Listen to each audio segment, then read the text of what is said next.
prochains mots, c'est pour exprimer mes remerciements à l'endroit de l'administration privée Jean-Charles pour la haute confiance qu'elle avait bien voulu placer en moi en me confiant le leadership de cette haute institution de l'État chargée de définir, de formuler la politique gouvernementale en matière de lutte contre la drogue, le blanchiment des capitaux et le financement du terrorisme.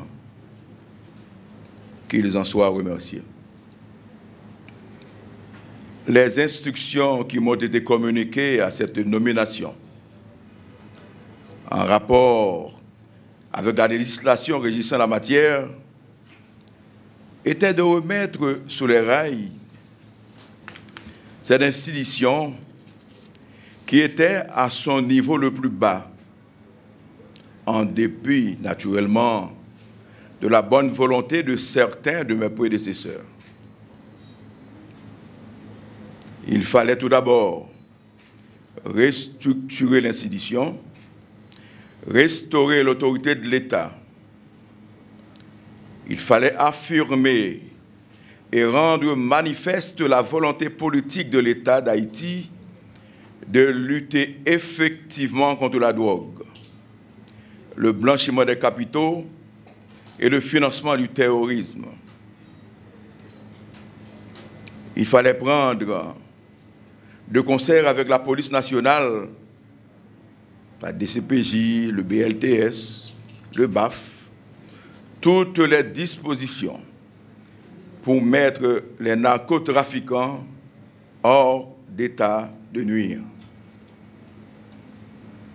Pour y parvenir, mon administration, sans perdre de temps, a dû réactiver le task force interinstitutionnel de lutte contre la drogue, mettant en synergie nos actions, conjuguées avec celles de nos collègues de la PNH, de l'UCREF, de l'ULCC, du CICC, de l'Administration générale des douanes, de la DGI, de la direction de pharmacie du ministère de la Santé publique, des tribunaux des 18 juridictions pénales de la République, en particulier les greffes et les parquets de Port-au-Prince, de la Croix-des-Bouquets, d'Écailles, de l'Artibonite et de Port-de-Paix, que ces très distingués et honorables doyens et commissaires du gouvernement en soient remerciés. Avec la très précieuse collaboration de la DGI et de la Cour supérieure des comptes et du contentieux administratif, nous avons pu finaliser, et avec l'aide de mon conseil juridique, nous avons pu finaliser toute la procédure pénale qui devait boucler la boucle de la chaîne pénale en matière de lutte contre la drogue. Et nous pouvons nous enorgueillir d'avoir œuvré et de manière efficace dans le cadre du respect des prescrits des textes de loi du 7 août 2001 sur la prévention et la répression des stupéfiants, la loi du 13 novembre 2013 sanctionnant le blanchiment des capitaux et du financement du terrorisme, modifiant celle du 21 février 2001. Ces objectifs n'auraient pas été atteints, d'une part, sans la collaboration franche et agissante de nos distingués amis de la Banque centrale, du Comité national du blanchiment des capitaux,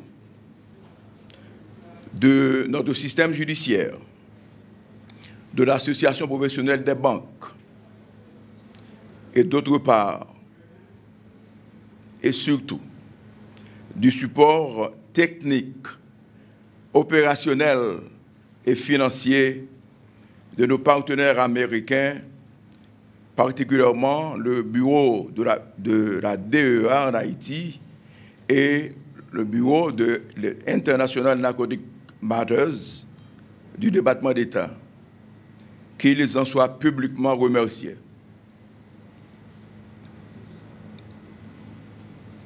Nous avions pris toutes les dispositions pour appliquer à la lettre les consignes de notre mission qui nous a été confiée.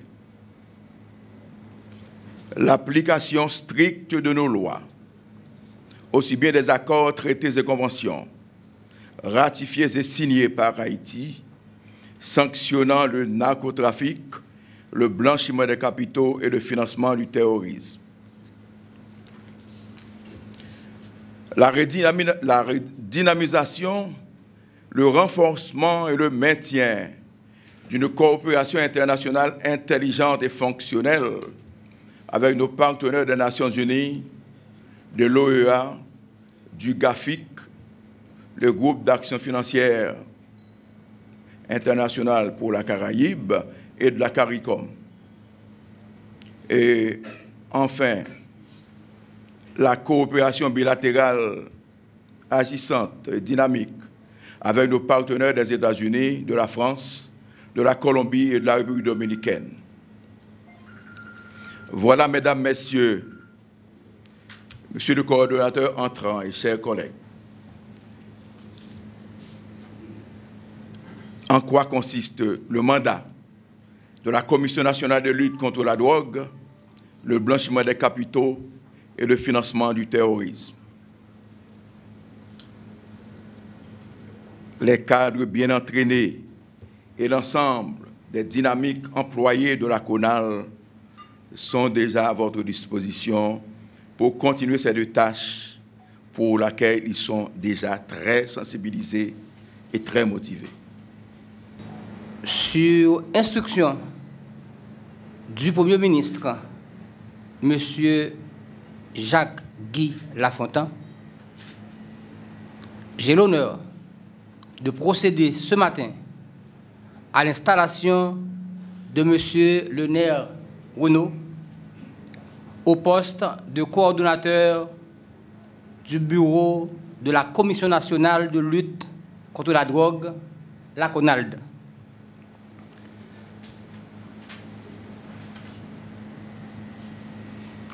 Le hasard ou la force des choses m'ont placé ce matin entre deux anciens officiers des forces armées d'Haïti. M. Renaud, en effet, ancien officier des forces armées d'Haïti, est assez connu pour avoir récemment occupé la fonction du ministre de la Défense et assuré l'intérim pendant près d'une année au même titre au ministère des Affaires étrangères et des cultes. Ceci, je crois, m'autorise à m'abstenir de décliner tout son profil biographique. M. Renaud a toujours été prompt à servir son pays. C'est sans nul doute en raison de son riche parcours professionnel que leurs excellences, le président de la République, M. Jovenel Moïse, et le Premier ministre, M. Jacques-Guy Lafontaine, ont décidé de le placer à cette haute fonction de coordonnateur de la CONALD. Monsieur le coordonnateur, je ne vous apprends rien en soulignant que notre pays se doit de renforcer sa politique nationale en matière de lutte contre l'usage et le trafic illicite de la drogue. Une politique qui se veut conforme aux vœux du président de la République et aux engagements internationaux souscrits par Haïti en matière de lutte contre la drogue. Il s'agit en effet d'un fléau mondial qu'il faut combattre avec fermeté et intelligence, et pour lequel Haïti doit jouer pleinement son rôle dans le cadre de la sécurité, tant au niveau international qu'au niveau régional et national.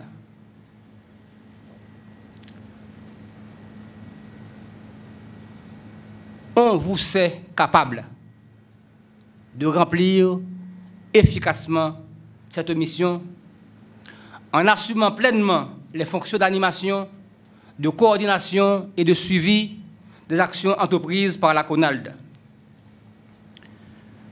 Rattaché à la primature, le bureau de la CONALD pourra compter sur le Premier ministre, M. Jacques-Guy Lafontaine, son secrétariat général et votre serviteur, le secrétaire général, qui vous assure déjà, Monsieur le coordonnateur, de sa pleine et entière collaboration.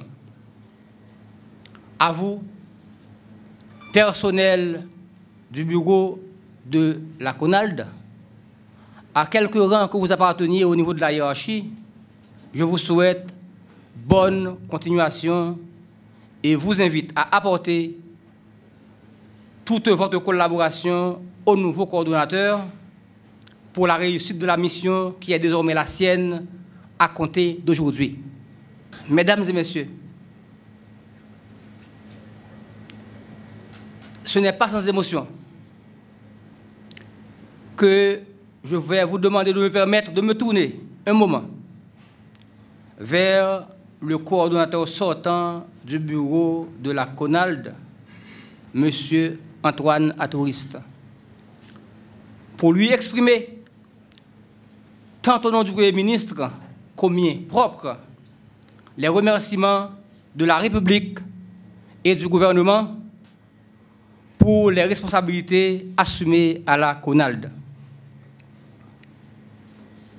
Le colonel Atouriste est un homme chaleureux et intègre que j'ai appris à côtoyer de près en 2014, lorsque lui et moi, nous nous sommes retrouvés ensemble, peut-être par hasard, au cabinet du ministre de l'Économie et des Finances. Assis côte à côte, nos coudes se touchant parfois, nous avons eu de longues minutes à nous découvrir et à nous apprécier. Et moi,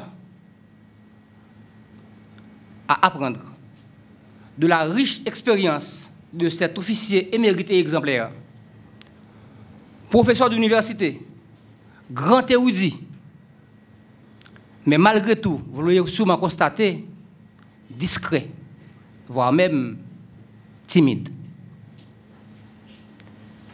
J'ai également appris son grand amour du pays et les grandes missions qu'il a déjà assumées à son service.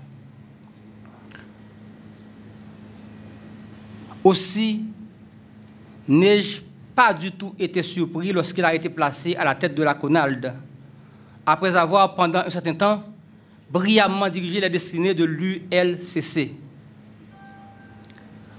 Après près d'un an ici à la CONALD, force est de constater que la mission qui lui a été confiée a été, à bien des égards, bien menée.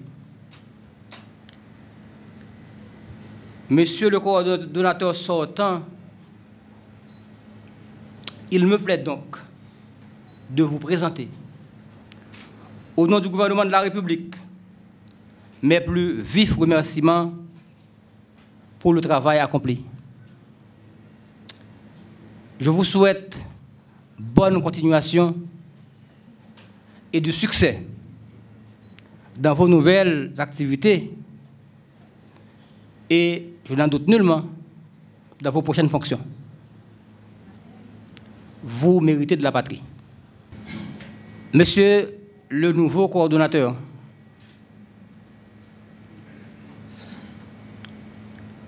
il est évident que vous allez hériter aujourd'hui d'un patrimoine riche, qu'il vous faudra fructifier et bonifier. Je le redis, je vous en sais capable. Je n'ai qu'à vous souhaiter bon courage et bonne besogne, tout en vous assurant du soutien sans faille de la primature et de l'ensemble du gouvernement. Merci beaucoup. Exprimant bien volontiers ma gratitude au seuil de cette cérémonie d'installation, à l'endroit du président de la République, M. Jovenel Moïse, qui a bien voulu faire appel à mes capacités, sans ostentation, pour coordonner les activités de la CONAL. Je ne puis m'empêcher, dans la même veine des propos que je tiens ici, d'associer à mes termes et thèmes de remerciement le Premier ministre, Son Excellence M. Guy Lafontan, en ses titres et qualités qui coiffent la structure administrative de la CONAL.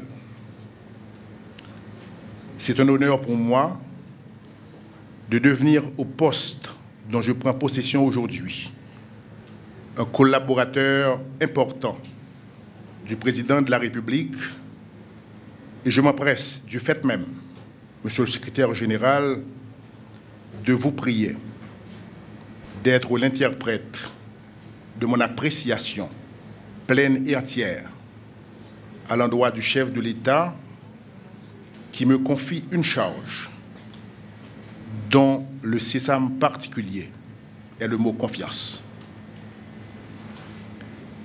Mesdames, Mesdemoiselles, Messieurs, comme vous devez le savoir, la mondialisation des affaires, les courants d'échanges internationaux, les luttes en vue de la construction d'un monde meilleur, au bénéfice de sociétés apaisées, confèrent un rôle de premier plan aux institutions qui, à l'instar du Conseil national de lutte contre la drogue, interviennent dans la gestion de la dynamique sociale contemporaine au titre d'outils indispensables d'autorégulation du mode de vie, des politiques publiques de santé, de libre épanouissement des foyers, dans un monde où les formes de délinquance accompagnent l'espacement d'un univers socio-mental où les valeurs sacro-saintes du christianisme occidental sont aujourd'hui mises en péril par l'influence de facteurs d'autodissolution de la personnalité. Pour les sociologues, les psychiatres, les travailleurs sociaux, les spécialistes des sciences humaines, les hommes d'État, ces facteurs graves menant droit à la fracture sociale, à la désagrégation des rapports humains, depuis la cellule familiale en passant par la convivialité urbaine des quartiers, ont indiscutablement quelque chose à voir avec l'action insidieuse, ô combien destructrice, des substances psychédéliques. Je dirais encore sans ostentation, en tant qu'intellectuel, et ensuite, bien sûr, en qualité de militaire, je suis tout naturellement porté à m'interroger sur l'avenir de pays qui, tels que le mien, sont menacés par des ennemis internes. Ceux qui, comme moi, réfléchissent à ce genre de problématiques sont inéluctablement conduits à envisager des mesures dites de défense sociale. Et rien de mieux à cet égard que les politiques de prophylaxie sociale où l'éducation, la formation, la surveillance, le contrôle social sont un sûr garant de protection de la vie civilisée qu'assure un ordre démocratique édifié sur la base de l'état de droit. C'est dans cette voie que je vais inscrire mon programme de gestion de la CONAL.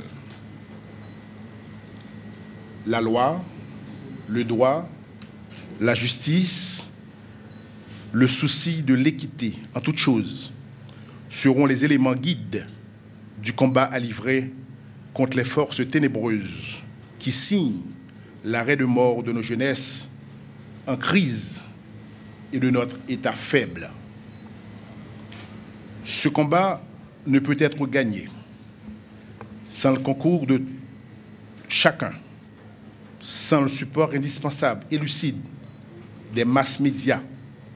Comme vous l'avez dit, Monsieur le Secrétaire général, mon rôle de ce point de vue sera d'être en phase constante avec les médias d'expression qui gèrent la question des masses, modulant en tout et partout l'élément clé de la conscientisation. La bataille en vue de la conquête de l'opinion publique et de son assistance depuis la maison jusqu'au lieu de travail. Telle est au départ la clé de serrure de mon action sociale en vue de projeter sur la scène politique un autre regard qui puisse permettre aux forces policières de contrer sur le terrain l'action horrible des vendeurs de mort et des trafiquants maudits.